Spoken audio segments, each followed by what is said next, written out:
Alright, so I'm going to give a little tutorial on how I do my steak fries in the air fryer. I usually use olive oil and then some kind of seasoning, depending on what type of meat I'm doing. Like tonight we're doing burgers, so I'm doing this steak grilling season, but I have a bunch of different seasoning combos that I like that I just rotate through during the summertime because it's just easy. So I cut up my potato, put the olive oil as seasoning into a little bag, shake it around, and then toss it in. I've got a batch in there right now, but I'll just do a quick little rundown, show you guys what I do. Excuse my expert videoing skills here. And Renee's chilling here in the pack with me. She's asleep. So, I usually take and cut it in half first, and then the ends tend to be mainly all just skin. So I've washed these up, of course. So I usually just cut a little bit off of it just to get some of the skin. I mean, if you like the skin, then go for it. I like to have a little bit more of a fry there. So then I just cut it kind of in thicker chunks if I'm doing steak fries. If I'm trying to do a thinner fry, then I'll cut it a little thinner. But then I just cut it in half. So I take my slice, cut it in half. So I've got steak fries.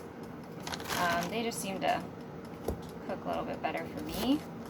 I tend to burn the smaller, thinner fries somehow, you know.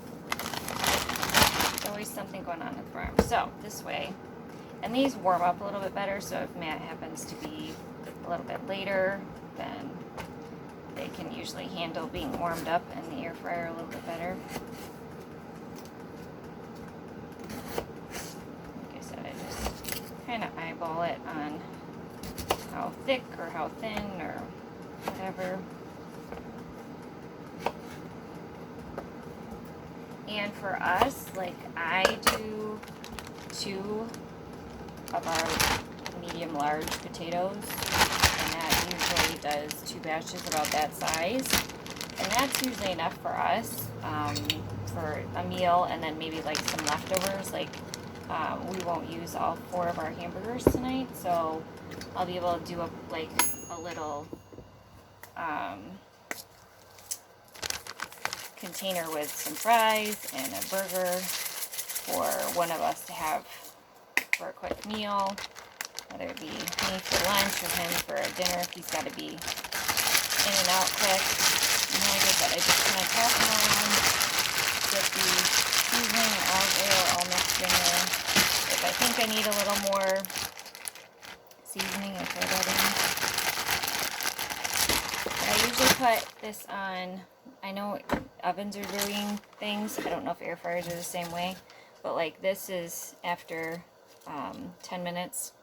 I usually take and like toss them around, try and rotate them a little bit, make sure that they're not getting too dry. If so, then I'll spray a little something on them and put them in for another 10 minutes and see where they're at. At 350, they tend to either go for like 20 to 25 minutes, I guess, in my air fryer usually, for a batch. So I just kind of play it by ear.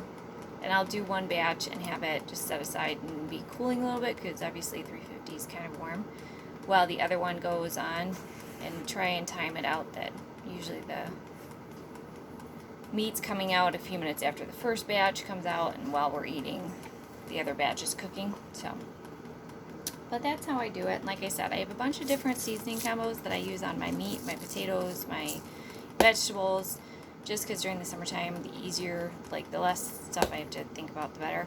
There are times where I'll take and pull like a specific seasoning from, you know, I'll just do something random, but usually I go to just mixed ones. It's just so much easier. So, anyways, I'll have a picture of the finished product for you guys once they're done.